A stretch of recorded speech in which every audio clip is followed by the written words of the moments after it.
जम्मू की गल है। जम्मू हाज़री भर के फिर मैं श्रीनगर पहुँचता हुंदा सी। जम्मू च मेरी दाड़ दुखन लग पई, बड़ी भयंकर। घंटा मैं कथा करनी सी, उस दिन मैं 40 मिनट कथा की थी। तो मैं संगतां नूं कह ही दिता, मैं एक गल है, मेरी दाड़ बहुत दुखदी है। कोशिश की अपना ध्यान पूरा कथा चलावां, पर ध्यान दी मेरी कमजोरी उस पासे नहीं गया, ध्यान पीड़ा च चला गया।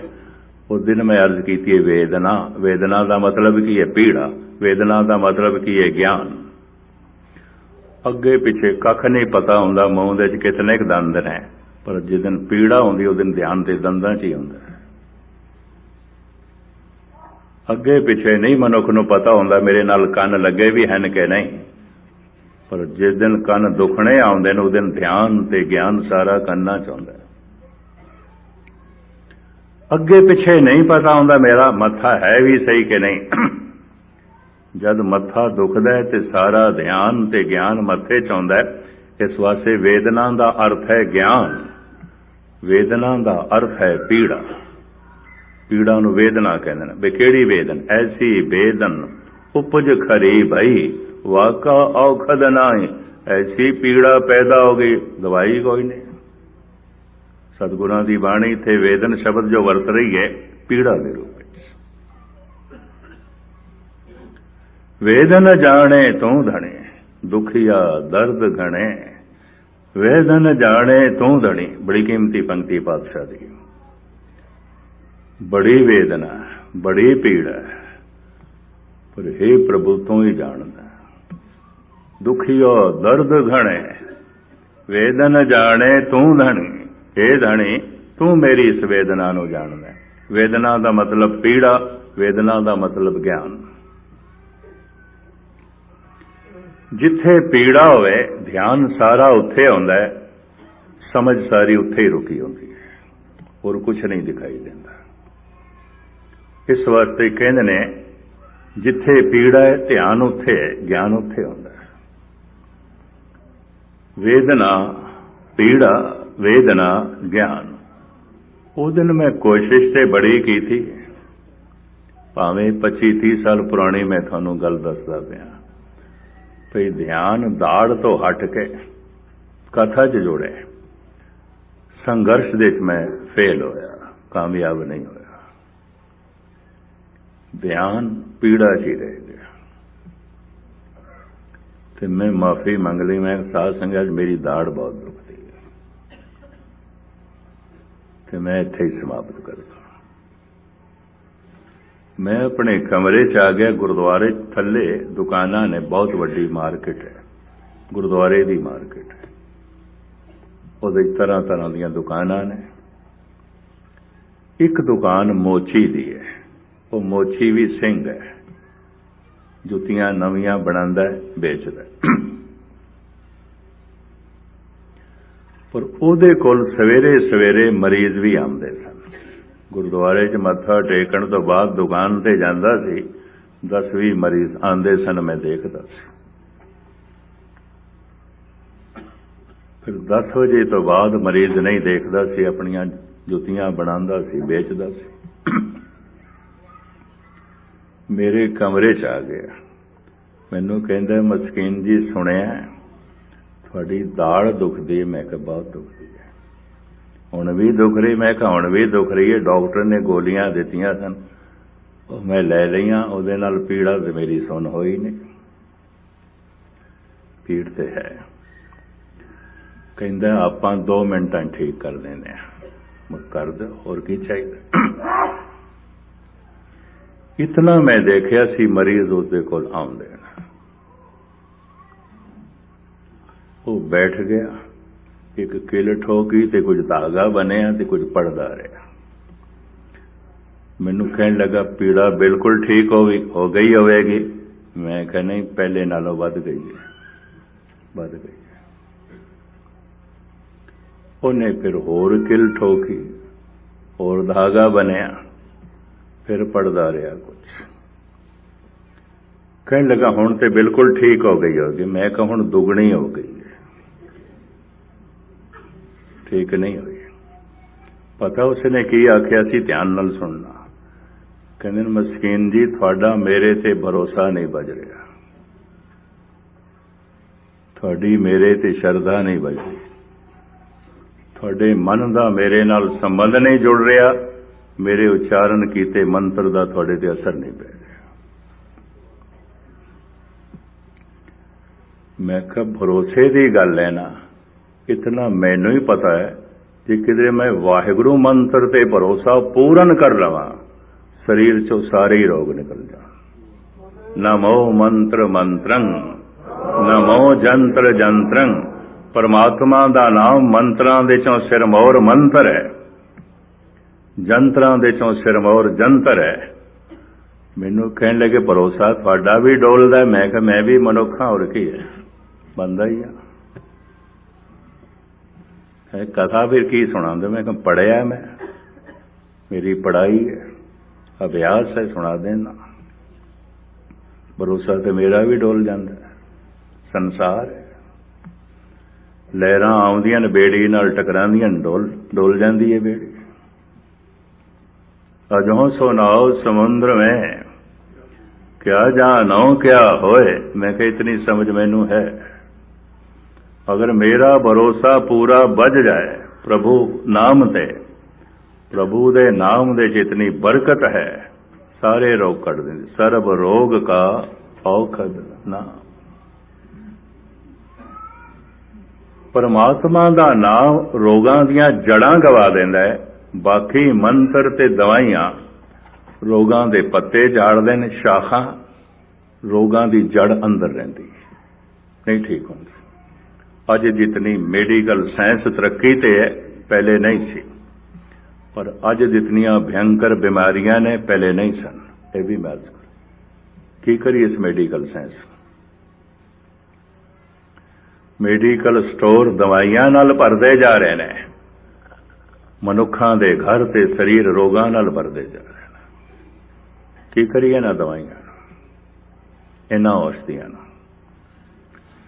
धन गुरु नानक देव जी महाराज एक वैद की दुकान दे कोलों लंघे, मरीजां की बड़ी भीड़ सी, उत्थे बहुत भीड़ सी।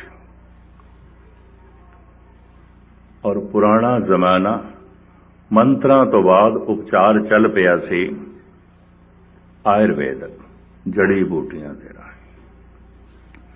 क्योंकि मंत्रां राहें उपचार करना लंबी साधना सी। कोई 10-12 साल मेहनत करे, जप करे, मंत्र सिद्ध होवे ते इलाज। फिर एक मंत्र एक रोग ते काम करदा सी, फिर दूजे रोग लई दूजा मंत्र सिद्ध करो, तीजे रोग लई तीजा मंत्र सिद्ध करो। जिंदगी बड़ी छोटी। तो फिर आयुर्वेदिक का जन्म होया। ये जन्म होया वैद धनंतर दे राहें।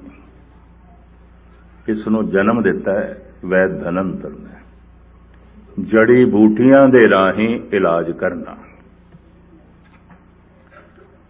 और सतगुरु ऐसा कहते हैं, औखद सब्बे कीतियां है ना औषधियां। रोग मिटे कछ औखद खाए। कुछ है गल औषधियां, ऐसा देखे, ऐसी गल नहीं कि औषधियां कुछ नहीं है। प्रभु ने औषधियां दे जड़ी बूटियां गुण पाए ने। भाई साहब भाई गुरदास जी कहते ने, जैसे बिन वैद औखद गुण गोप होत, बिन औखद वैद रोगे ना गरास है। जड़ी बूटियां च गुण ते बड़े ने, पर वैद तो बिना उन्हां दे गुण प्रगट नहीं होंदे, विच ही रह जांदे। जानकार तो बिना खेड बनदी नहीं। जैसे बिन वैद औखद गुण गोप होत, बिन औखद वैद रोगे ना गरास है। जे मबा दा वैद कोल चले जाइए, ਉਹਦੇ ਕੋਲ जड़ी बूटी कोई नहीं, दवाई नहीं, तो वैद की करेगा। पर जड़ी बूटियां ते बहुत पईयां ने, कोई वैद कोई नहीं, सियाणा कोई नहीं। तो जड़ी बूटियां दे गुण आपे थोड़ी प्रगट होंदे, आपे नहीं प्रगट होंदे। है न कुछ जड़ी बूटियां दे खूबियां परमात्मा ने पाईयां ने। कुछ भी चीज़ व्यर्थ नहीं पैदा की। कश्मीर दे एक बूटी आउंदी, इत्थे दा मैनूं पता नहीं, ठंडे इलाके च आउंदी, उत्थे हथ लग जाए ना तो हाथ नूं पीड़ शुरू हो जाती है। पर जिथे बूटी होवेगी उत्थे भंग दा बूटा होंदा ही है कश्मीर दे, उहनूं उखाड़ के फिर ला दो, भंग दा बूटा एकदम ठीक हो जाता है। दोवें इकट्ठे ही ने, इकट्ठे ही उगदे ने। सारा कश्मीर भरिया पे जिथे वो बिच्छू बूटू, उस बूटी का नाम है बिच्छू बूटी, बिच्छू की तरह लड़ती, हथ लग जाए उन्होंने बिच्छू बूटी कहते हैं। सारे कश्मीरियों को पता है। ये तो एक दो दफा मेरे नाल हादसा होया, भाई मक्खण सिंह नाल सन, उन्होंने पता सी, उन्होंने एकदम भंग का बूटा तोड़ के लाया, मैं कहा ठीक हो। जड़ी बूटियां च बड़े गुण ने, बशर्ते वैद होवे, जानकार होवे। एक वैद ने बड़ियां दवाइयां रखिया हुई शिंगार के, बड़े वैद बैठे। धन गुरु नानक देव जी महाराज अपनी मौज नाल लंघे और हस पे। वैद उठिया, हथ जोड़े, सतगुरु नूं मत्था टेकिया ते बेनती कीती, पातशाह मेरे ते हस्सिओ या इन्हां मरीजां नूं वेख के तुहानूं हासा आया है, या इतनियां सारियां जो मैं दवाइयां कीमती रखियां हुई ने इन्हां नूं वेख के हस पयो। साहब कहंदे तिन्नां नूं वेख के हासा आया, तैनूं भी वेख के, मरीजां नूं वेख के, जड़ी बूटियां नूं वेख। बिठाया अपने कोल सिंघासन ते, अपनी गद्दी ते पुछया महाराज फिर तिन्नां ते क्यों हसिया? कारण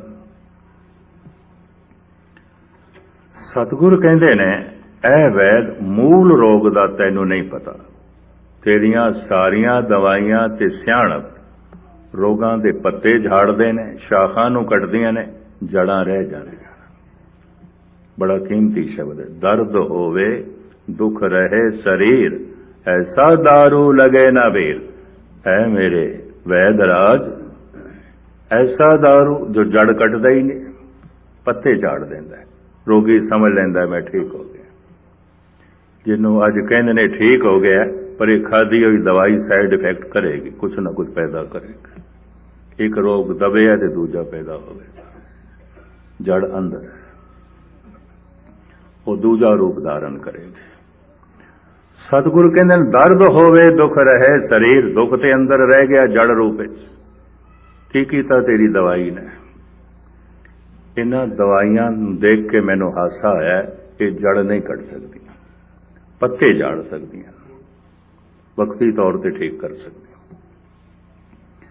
ते तैनूं भी जड़ रोग का नहीं पता, मूल रोग का तैनूं भी कोई ज्ञान नहीं, इस वास्ते तैनूं भी वेख के मैनू हासा आ गया।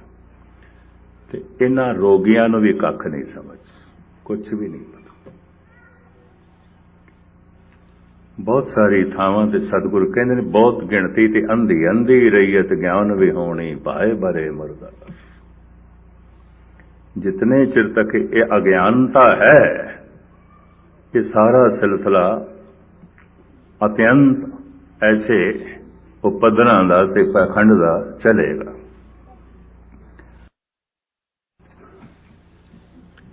ਜਿਹੜਾ एक दफा तेरे कोल दवाई लै जांदा है, ठीक हो जाता है, वो मुड़ के फिर कदी नहीं आउंदा, फिर कोई होर रोग कदी नहीं आउंदा।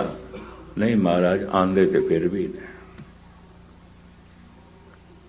दर्द होवे, जे दर्द रह ही गया तेरी दवाई नाल, रोग रह ही गया, चलो किसी होर रूप विच प्रगट होया कि तू की दवाई दित्ती, तू किहड़ी गल दा वैद ते भोले मरीज। दर्द होवे दुख रहे शरीर, ऐसा दारू लगे ना वीर। महाराज की करिए फिर, ऐसा दारू लोड़ लो जित वन्ने रोगां घाण। सारियां रोगां दियां जड़ां पुटियां जान, ऐसा दारू लभो, ऐसी औषधि लभो। ऐसी औषधि की है महाराज? ਸਤਿਗੁਰੂ ਕਹਿੰਦੇ ਨੇ ਐਸੀ ਔਸ਼ਧੀ ਨੂੰ ਸਮਝਣ ਵਾਸਤੇ ਪਹਿਲੇ ਮੂਲ ਰੋਗ ਨੂੰ ਸਮਝਣਾ ਚਾਹੀਦਾ। ਬੁਨਿਆਦੀ ਰੋਗ ਕੀ ਹੈ, ਮੂਲ ਰੋਗ ਕੀ ਹੈ, ਬੜੇ ਧਿਆਨ ਨਾਲ ਸੁਣਨਾ। ਤਾਂ ਹੁਣ ਵੈਦ ਹੀ ਪੁੱਛਦਾ ਹੈ। ਇਸ ਵਾਸਤੇ ਗੁਰੂ ਨਾਨਕ ਦੇਵ ਜੀ ਮਹਾਰਾਜ ਦਾ ਇੱਕ ਨਾਮ ਪੈ ਗਿਆ, ਬਾਬਾ ਵੈਦ ਰੋਗੀਆਂ ਦਾ, ਜਨਮ ਸਾਖੀ 'ਚ। ਹੁਣ ਵੈਦ ਪੁੱਛਦਾ ਹੈ, ਕਦਮਾਂ ਤੇ ਸਜਦਾ ਕਰਕੇ, ਬਾਬਾ ਫਿਰ ਦੱਸੋ ਉਹ ਮੂਲ ਰੋਗ ਕਿਹੜਾ ਹੈ। ਤੋ ਵੈਦ ਨੇ ਤਸਲੀਮ ਕਰ ਲਿਆ, ਮੂਲ ਰੋਗ ਦਾ ਮੈਨੂੰ ਨਹੀਂ ਪਤਾ। ਪੁੱਛਦਾ ਹੈ ਬੁਨਿਆਦੀ ਰੋਗ ਕੀ ਹੈ, ਉਹ ਜੜ ਕੀ ਹੈ ਕਿ ਮੁੜ ਮੁੜ ਕੇ ਫਿਰ ਬੰਦਾ ਰੋਗੀ ਹੁੰਦਾ। ਇੱਕ ਰੋਗ ਠੀਕ ਹੋ ਗਿਆ, ਹੋਰ ਹੋ ਗਿਆ, ਕੁਝ ਦਿਨ ਠੀਕ ਲੱਗਿਆ, ਫਿਰ ਹੋ ਗਿਆ। ਇਹਦਾ ਮਤਲਬ ਰੋਗਾਂ ਦੀ ਜੜ ਅੰਦਰ ਰਹਿ ਗਈ। ਉਹ ਮੂਲ ਰੋਗ ਕੀ ਹੈ? ਤੋ ਸਤਿਗੁਰੂ ਦੱਸਦੇ ਨੇ, ਦੁੱਖ ਵਿਛੋੜਾ ਇੱਕ ਦੁੱਖ ਭੁੱਖ, ਇੱਕ ਦੁੱਖ ਸਕਤ ਵਾਰ ਜਮਦੂਤ, ਇੱਕ ਦੁੱਖ ਰੋਗ ਲਗੇ ਤਨ ਧਾਏ, ਵੈਦ ਨ ਭੋਲੇ ਦਾਰੂ ਲਾਏ। ਮਨੁੱਖ ਦੀ ਸੁਰਤ ਜੋ ਸ਼ਬਦ ਤੋਂ ਵਿਛੜੀ ਹੋਈ ਹੈ, ਮਨੁੱਖ ਦੀ ਚੇਤਨਾ ਜੋ ਪਰਮਾਤਮਾ ਤੋਂ ਟੁੱਟੀ ਹੋਈ ਹੈ, ਮੂਲ ਰੋਗ ਇਹ ਹੈ, ਬੁਨਿਆਦੀ ਰੋਗ ਇਹ ਹੈ। ਇਸ ਤੋਂ ਹੀ ਸਾਰੇ ਰੋਗ ਪੈਦਾ ਹੁੰਦੇ ਨੇ। ਭਾਈ ਸਾਹਿਬ ਭਾਈ ਨੰਦ ਲਾਲ ਦੇ ਦੋ ਬੋਲ ਸੁਣ ਲੈਣਾ। ਉਹ ਪ੍ਰਸ਼ਨ ਕਰਦੇ ਨੇ, ਸਵਾਲ ਕਰਦੇ ਨੇ, ਗਮ ਚੇ ਬਾਸ਼ਦ, ਕੋਈ ਮੈਨੂੰ ਦੱਸੋ ਗਮ ਕੀ ਹੈ, ਦੁੱਖ ਕੀ ਹੈ। ਆਮ ਬੰਦਾ ਕਹੇਗਾ ਹੱਦ ਹੋ ਗਈ, ਇਹ ਵੀ ਕੋਈ ਸਵਾਲ ਹੈ। ਔਰ ਨੰਦ ਲਾਲ ਜੈਸਾ ਆਲਮ ਫਾਜ਼ਲ, ਧੰਨ ਗੁਰੂ ਗੋਬਿੰਦ ਸਿੰਘ ਜੀ ਮਹਾਰਾਜ ਦੀ ਪ੍ਰਸੰਨਤਾ ਦਾ ਪਾਤਰ, ਇਹ ਪ੍ਰਸ਼ਨ ਕਰੇਗਾ ਗਮ ਕੀ ਹੈ, ਗਮ ਚੇ ਬਾਸ਼ਦ। ਫਿਰ ਭਾਈ ਸਾਹਿਬ ਕਹਿੰਦੇ ਨੇ, ਚੀਸਤ ਸ਼ਾਦੀ, ਖੁਸ਼ੀ ਕੀ ਹੈ। ਮੈਂ ਅਰਜ਼ ਕਰਾਂ, ਸ਼ਾਦੀ ਦੇ ਅਰਥ ਆਨੰਦ ਕਾਰਜ ਨਹੀਂ ਹੈ। ਈਰਾਨੀ ਭਾਸ਼ਾ ਦਾ ਇਹ ਸ਼ਬਦ, ਪਰਸ਼ੀਅਨ ਦਾ, ਇਹਦੇ ਅਰਥ ਕੇਵਲ ਖੁਸ਼ੀ ਹੈ। ਇਹ ਦਿਲ ਸ਼ਾਦ ਅਸਤ, ਇਹ ਦਿਲ ਬੜਾ ਖੁਸ਼ ਹੈ। ਇਹ ਦਿਲ ਨਾ ਸ਼ਾਦ ਅਸਤ, ਇਹ ਦਿਲ ਖੁਸ਼ ਨਹੀਂ ਹੈ। ਇਹ ਖਾਨਾ ਸ਼ਾਦੀਅਤ, ਇਸ ਘਰ ਦੇ ਚ ਬੜੀ ਖੁਸ਼ੀ ਹੈ। ਸ਼ਾਦ ਖੁਸ਼, ਨਾ ਸ਼ਾਦ ਗਮਗੀਨ, ਸ਼ਾਦ ਨਹੀਂ ਹੈ, ਖੁਸ਼ ਨਹੀਂ ਹੈ। ਆਨੰਦ ਕਾਰਜ ਲਈ ਉਹਨਾਂ ਕੋਲ ਦੂਜਾ ਸ਼ਬਦ ਹੈ ਨਿਕਾਹ। ਇਸਲਾਮੀ ਦੁਨੀਆ 'ਚ ਨਿਕਾਹ ਕਹਿੰਦੇ ਨੇ। ਲੇਕਿਨ ਮੁਗਲਾਂ ਦੇ ਰੰਬੇ ਰਾਜ ਕਰਕੇ ਪਰਸ਼ੀਅਨ ਭਾਸ਼ਾ ਦੇ ਕੁਝ ਸ਼ਬਦ ਅਰਥ ਬਦਲ ਗਏ ਨੇ। ਦੂਰ ਕਿਉਂ ਜਾਓ, ਗੁਰਬਾਣੀ ਦੇ 'ਚ ਵੀ ਕੁਝ ਵਾਕ ਹੋਰ ਨੇ ਜੋ ਅੱਜ ਅਰਥ ਬਦਲ ਗਏ ਨੇ। ਚਰਨ ਗਾਹੋਂ ਬਕੋਂ ਸੁਭ ਰਸਨਾ, ਦੀਜੇ ਪ੍ਰਾਨ ਅਕੋਰ। ਬਕੋ ਤੋਂ ਮੁਰਾਦ ਬੋਲਣਾ, ਉਸੋ ਤੋਂ ਹੀ ਵਕਤਾ ਹੈ, ਬਕਤਾ। ਤੇ ਅੱਜ ਕਿਤੇ ਭਾਰਤ ਵਿੱਚ ਕਿਸੇ ਨੂੰ ਕਹਿ ਕੇ ਦੇਖੀਏ ਬਕਦਾ ਹੈ, ਬਕ, ਉਹਦੇ ਲੜਨ ਨੂੰ ਪਏਗਾ, ਅਰਥ ਹੋਰ ਹੋ ਗਏ। ਮੈਂ ਇਸ ਤਰ੍ਹਾਂ ਦੇ ਦੇਖੇ ਨੇ ਬਹੁਤ ਸਾਰੇ ਸ਼ਬਦ, ਅੱਜ ਅਰਥ ਹੋਰ ਹੋ ਗਏ ਨੇ, ਜਦ ਕਿ ਉਹ ਅਰਥ ਨਹੀਂ ਨੇ। ਚਰਨ ਗਹੋਂ ਬਕੋਂ ਸੁਭ ਰਸਨਾ, ਮੈਂ ਜ਼ਬਾਨ ਨਾਲ ਸ਼ੁਭ ਬਕਦਾ, ਗੁਸਤਾਖੀ ਮਾਫ, ਬਕਦਾ ਬੋਲਦਾ। ਬਕਤੇ ਦੇ ਅਰਥ ਨਹੀਂ ਜੋ ਅੱਜ ਕੀਤੇ ਜਾਂਦੇ, ਇਹ ਤੇ ਬਕਦਾ। ਪਤੰਦਰ ਸ਼ਬਦ ਸੀ ਜਿਹਦੇ ਕੋਲ ਇੰਦਰ ਜੈਸੀ ਪੱਤ ਹੈ। ਪਤੰਦਰ ਹੈ, ਮਹਾਨ ਹੈ। ਇਹਦੇ ਕੋਲ ਇੰਦਰ ਜੈਸਾ ਐਸ਼ਵਰੀਆ ਹੈ, ਸਾਰੇ ਸੁੱਖ ਨੇ, ਪਤੰਦਰ ਹੈ। ਪਰ ਅੱਜ ਭਾਰਤ ਵਿੱਚ ਪਤੰਦਰ ਵੀ ਗਾਲ ਹੈ। ਕਿਸੇ ਨੂੰ ਕਹਿ ਕੇ ਦੇਖੋ, ਲੜਨ ਨੂੰ ਪੈਂਦਾ। ਸ਼ਬਦਾਂ ਦੇ ਅਰਥ ਸਮੇਂ ਦੇ ਨਾਲ ਬਦਲ ਜਾਂਦੇ ਨੇ। ਔਰ ਸ਼ਬਦ ਜਦ ਘੜਿਆ ਗਿਆ ਸੀ ਤੇ ਅਰਥ ਭਾਵ ਨੂੰ ਪ੍ਰਗਟ ਕਰਨ ਵਾਸਤੇ ਘੜਿਆ ਗਿਆ ਸੀ।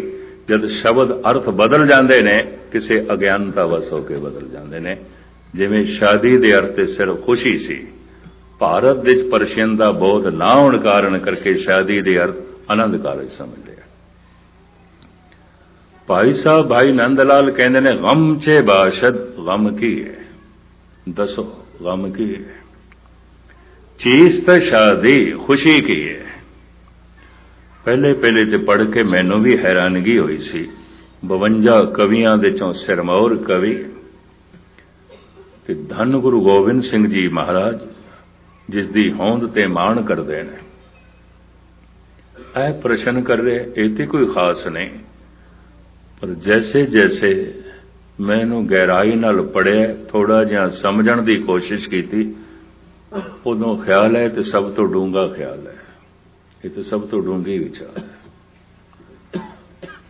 ਗਮ ਛੇ ਬਾਸ਼ਦ, ਗਮ ਕੀ ਹੈ, ਕਿਉਂ ਹੈ? ਚੀਜ਼ ਤਾਂ ਸ਼ਾਦੀ ਖੁਸ਼ੀ ਕੀ ਹੈ? ਭਾਈ ਸਾਹਿਬ ਆਪ ਹੀ ਜਵਾਬ ਥੱਲੇ ਲਿਖਦੇ ਨੇ ਇਸ ਨਜ਼ਮ ਦੇ ਸਵਾਲ ਦੇ ਨਾਲ ਜਵਾਬ।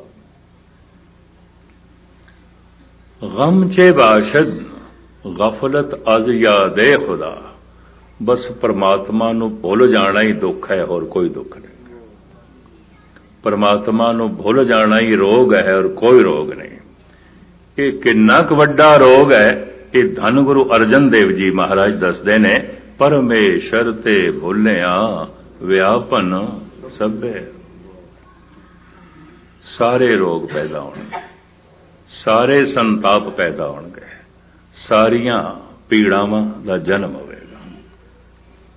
ਪਰਮੇਸ਼ਰ ਤੇ ਭੁੱਲਿਆ ਵਿਆਪਨ ਸਭੇ ਰੋਗ। ਦੁੱਖ ਵਿਛੋੜਾ, ਮਹਾਰਾਜ ਕਹਿੰਦੇ ਮੂਲ ਦੁੱਖ ਇਹ ਹੈ। ਇਸ ਤੋਂ ਸਰੀਰਕ ਕਲੇਸ਼ ਪੈਦਾ ਹੋਣਗੇ, ਇਸ ਤੋਂ ਮਾਨਸਿਕ ਤਣਾਅ ਜਨਮ ਲੈਣਗੇ, ਇਸ ਤੋਂ ਰਾਜਨੈਤਿਕ ਉਪੱਦਰ ਜਨਮ ਲੈਣਗੇ, ਇਸ ਤੋਂ ਘਰੇਲੂ ਸਮੱਸਿਆਵਾਂ ਐਨ ਭਿਅੰਕਰ ਰੂਪ ਧਾਰਨ ਕਰਨਗੇ। ਘਰ ਵਿੱਚ ਕੋਈ ਪ੍ਰਭੂ ਦਾ ਸਿਮਰਨ ਨਹੀਂ, ਪ੍ਰਭੂ ਦਾ ਜਪ ਨਹੀਂ, ਤੇ ਕਬੀਰ ਕਹਿੰਦੇ ਘਰ ਕਹਿਣ ਦੀ ਲੋੜ ਕੀ ਹੈ? ਮਰਗੜ ਘਾਟ ਹੈ ਤੇ ਉਹਦੇ ਚ ਬੰਦੇ ਥੋੜੀ ਰਹਿੰਦੇ ਪਏ ਨੇ, ਪੂਤਨੇ ਰਹਿੰਦੇ ਪਏ ਨੇ। ਕਬੀਰ ਜੈ ਘਰ ਸਾਧ ਨ ਸੇਵੀਏ, ਹਰ ਕੀ ਸੇਵਾ ਨਾਏ, ਤੇ ਘਰ ਮਰ ਹਟ ਸਾਰਖੇ, ਭੂਤ ਬਸੇ ਤੇ ਨਵਾ। ਕੀ ਲੋੜ ਹੈ ਇਹਨਾਂ ਨੂੰ ਬੰਦੇ ਕਹਿਣ ਦੀ? ਤੇ ਭੂਤ ਨੇ ਗੁਸਤਾਖੀ ਮਾਫ। ਸ਼ਲੋਕ ਨਾ ਹੁੰਦਾ ਤੇ ਕਹਿਣ ਦੀ ਜ਼ਰੂਰਤ ਨਹੀਂ ਸੀ। ਕੀ ਲੋੜ ਹੈ ਇਹਨੂੰ ਘਰ ਕਹਿਣ ਦੀ? ਮਰਗੜ ਘਾਟ ਹੈ। ਤੇ ਘਰ ਮਰ ਹਟ ਸਾਰਖੇ, ਭੂਤ ਬਸੇ ਤੇ ਨਮਾਏ। ਕਿਉਂ? ਜੈ ਘਰ ਸਾਧ ਨ ਸੇਵੀਏ, ਹਰ ਕੀ ਸੇਵਾ ਨਹੀਂ। ਹਰੀ ਦਾ ਸੇਵਾ ਕੀ ਹੈ? ਪਰਮਾਤਮਾ ਦੀ ਸੇਵਾ ਕੀ ਹੈ? ਹਰ ਕੀ ਟਹਿਲ ਕਮਾਵਣੀ, ਜਪੀਏ ਪ੍ਰਭ ਕਾ ਨਾਮ। ਗੁਰੂ ਅਮਰਦਾਸ। ਪ੍ਰਭੂ ਦਾ ਜਪ ਕੋਈ ਨਹੀਂ, ਉਹਦੀ ਭਗਤੀ ਕੋਈ ਨਹੀਂ, ਤੇ ਘਰ ਕਹਿਣ ਦੀ ਕੀ ਲੋੜ ਹੈ? ਮਰਗੜ ਘਾਟ ਹੈ। ਇਹਦੇ ਚ ਵਸਦੇ ਲੋਕਾਂ ਨੂੰ ਮਨੁੱਖ ਕਹਿਣ ਦੀ ਕੀ ਲੋੜ ਹੈ? ਭੂਤਨੇ ਨੇ। ਭਗਤ ਕਬੀਰ। ਇਹ ਘਰ ਭयंकर ਹੋਣਗੇ। ਐਸਾ ਕਿਉਂ ਹੋ ਗਿਆ? ਇੱਕੋ ਹੀ ਰੋਗ ਹੈ ਜੋ ਮਨੁੱਖ ਵਿਛੜਿਆ, ਇਹਦੀ ਸੁਰਤ ਟੁੱਟੀ ਹੈ। ਇਹ ਰੋਗ ਜਨਮ ਲੈਣਗੇ, ਅਨੰਤ ਰੋਗ ਜਨਮ ਲੈਣਗੇ। ਸਮਾਜਿਕ, ਰਾਜਨੈਤਿਕ, ਸਰੀਰਕ, ਮਾਨਸਿਕ, ਆਰਥਿਕ, ਪਤਾ ਨਹੀਂ ਕਿਤਨੇ ਭयंकर ਰੋਗ, ਕਿਤਨੇ ਤਰ੍ਹਾਂ ਦੇ ਉਪੱਦਰ। ਮਹਾਰਾਜ ਕਹਿੰਦੇ ਸਾਰੇ ਹੀ ਰੋਗ। ਤੇ ਜੇ ਸਾਰੇ ਰੋਗ ਉਸ ਦੇ ਵਿਛੋੜੇ ਤੋਂ ਪੈਦਾ ਹੁੰਦੇ ਨੇ, ਤਾਂ ਹੁਣ ਧਿਆਨ ਨਾਲ ਸੁਣ ਲੈਣਾ, ਸਾਰੇ ਰੋਗ ਉਸ ਦੀ ਯਾਦ ਨਾਲ ਮਿਟਦੇ ਨੇ। ਸਰਬ ਰੋਗ ਕਾ ਔਖਦ ਨਾ। ਸਾਰੇ ਰੋਗ ਪੈਦਾ ਹੁੰਦੇ ਨੇ ਉਸ ਨੂੰ ਭੁਲਾ ਕੇ, ਸਾਰੇ ਰੋਗ ਦੂਰ ਹੁੰਦੇ ਨੇ ਉਸ ਨੂੰ ਯਾਦ ਕਰਕੇ। ਕਿਉਂਕਿ ਇਹ ਮੰਤਰ ਸਾਰੇ ਰੋਗਾਂ ਨੂੰ ਦੂਰ ਕਰ ਦਿੰਦਾ ਹੈ।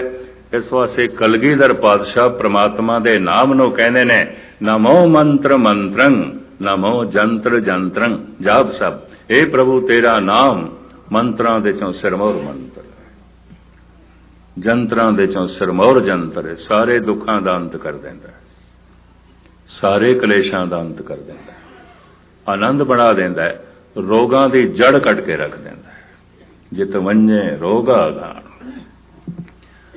ਪਰ ਬਾਕੀਆਂ ਦਵਾਈਆਂ ਪੈਸਿਆਂ ਨਾਲ ਮਿਲਦੀਆਂ ਨੇ, ਬਾਜ਼ਾਰ ਵਿੱਚ ਖਰੀਦ ਸਕਦੇ ਹਾਂ। ਇਹ ਦਵਾਈ ਆਪ ਬਣਾਣੀ ਪਏਗੀ, ਆਪ ਹੀ ਖਾਣੀ ਪਏਗੀ। ਬਹਿ ਨਹੀਂ ਕਰ, ਰੈਡੀਮੇਡ ਨਾਮ ਨਹੀਂ ਮਿਲੇਗਾ, ਜਪਿਆ ਜਪਾਇਆ ਨਾਮ ਕਿਧਰੇ ਨਹੀਂ ਮਿਲੇਗਾ। ਇਸ ਚੱਕਰ 'ਚ ਨਾ ਪੈਣਾ, ਨਹੀਂ ਤੇ ਧਨਵਾਨਾਂ ਦੀ ਤਿਜੂਰੀ 'ਚ ਹੋਣਾ ਸੀ ਪ੍ਰਮਾਤਮਾ ਦਾ ਨਾਮ, ਨਹੀਂ ਤੇ ਉੱਥੇ ਹੋਣਾ ਸੀ। ਖੁਦ ਜਪਣਾ ਪੈ ਗਏ ਤੇ ਆਪਣਾ ਹੱਥੀ ਆਪਣਾ ਆਪੇ ਹੀ ਕਾਜ ਸਵਾਰੀਏ। ਹਰ ਜਗ੍ਹਾ ਰੋਜ਼ਗਾਰ ਨਹੀਂ ਹੋ ਸਕਦਾ, ਕਿਧਰੇ ਕਿਧਰੇ ਹੋ ਸਕਦਾ ਹੈ। ਤੇ ਹਰ ਜਗ੍ਹਾ ਬੈਠ ਕੇ ਅਸੀਂ ਭੋਜਨ ਵੀ ਨਹੀਂ ਛਕ ਸਕਦੇ, ਹਰ ਜਗ੍ਹਾ ਰੋਟੀ ਨਹੀਂ, ਹਰ ਜਗ੍ਹਾ ਪਾਣੀ ਨਹੀਂ। ਯਕੀਨ ਜਾਣੋ ਪ੍ਰਭੂ ਦਾ ਜਪ ਹਰ ਜਗ੍ਹਾ ਕਰ ਸਕਦੇ ਹਾਂ, ਅੰਦਰੋਂ ਹਰ ਵਕਤ ਯਾਦ ਕਰ ਸਕਦੇ ਹਾਂ, ਭਾਵੇਂ ਕਿਧਰੇ ਵੀ ਬੈਠੇ। ਜੇਲ੍ਹ ਦੀ ਤੰਗ ਤਾਰੀਕ ਕੋਠੜੀ 'ਚ ਵੀ ਪ੍ਰਹਿਲਾਦ ਰਾਮ ਨਾਮ ਦੀ ਧੁਨੀ 'ਚ ਮਸਤ ਹੈ, ਲੋਕੀ ਘਰ ਦੇ 'ਚ ਵੀ ਨਹੀਂ ਜਪਦੇ।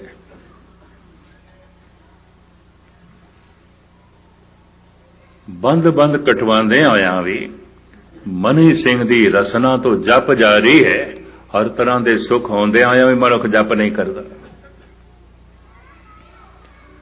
ਸੂਲੀ ਦੀ ਸੇਜ ਦੇ ਉੱਤੇ ਲਟਕ ਕੇ ਵੀ ਕਈਆਂ ਨੇ ਪ੍ਰਭੂ ਦੇ ਗੀਤ ਗਾਏ ਨੇ, ਫੁੱਲਾਂ ਦੀ ਸੇਜ ਤੇ ਬੈਠ ਕੇ ਵੀ ਲੋਕੀ ਨਹੀਂ ਗਾਉਂਦੇ।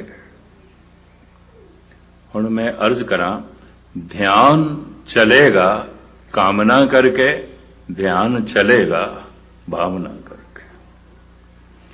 ਧਿਆਨ ਕਰਕੇ ਅਗਰ ਜਪ ਚਲਿਆ, ਇਹ ਧਰਮ ਤੇ ਹੈ ਪਰ ਨਿਰਮਲ ਧਰਮ ਨਹੀਂ। ਕਰਮ ਕਰਤ ਹੋਵੇ ਨੇ ਕਰਮ, ਇਹ ਨਿਸ਼ਕਰਮ ਨਹੀਂ ਹੈ, ਇਹਨੇ ਕਾਮਨਾ ਜੋੜੀ ਹੋਈ ਹੈ। ਕਰਮ ਦਾ ਕਰਤਾ ਵੀ ਬਣਿਆ, ਮੈਂ ਕਰ ਰਿਹਾ, ਇੰਨਾ ਕਰ ਰਿਹਾ ਔਰ ਮੇਰੀ ਇਹ ਕਾਮਨਾ ਹੈ। ਇਹ ਧਰਮ ਮਲੀਨ ਧਰਮ ਹੈ। ਪਰ ਇਸ ਦੇ ਨਾਲ ਇਹਦਾ ਇਹ ਮਤਲਬ ਨਹੀਂ ਕਿ ਕਾਮਨਾ ਦੀ ਪੂਰਤੀ ਨਹੀਂ ਹੋ ਜਾਏਗੀ। ਬੜੇ ਬੜੇ ਸਿੱਧ ਦੇਖੇ ਗਏ ਨੇ ਮੈਂ ਇਸ ਤਰ੍ਹਾਂ ਦੇ, ਭਾਰਤ ਦੇਸ਼ ਬਾਹਰ ਦੇਖਦਾ, ਦਿਖਾਉਂਦੇ ਨੇ ਸਿੱਧੀਆਂ। ਸਤਿਗੁਰੂ ਕਹਿੰਦੇ ਨੇ ਕਿਧਰੇ ਇਸੇ 'ਚ ਫਸ ਨਾ ਜਾਈਏ, ਨਾ ਟਕ ਚੇਟਕ ਕੀਏ ਕੁਕਾ ਜਾ, ਪ੍ਰਭ ਲੋ ਗਨ ਕੇ ਆਵਤ ਲਾ ਜਾ।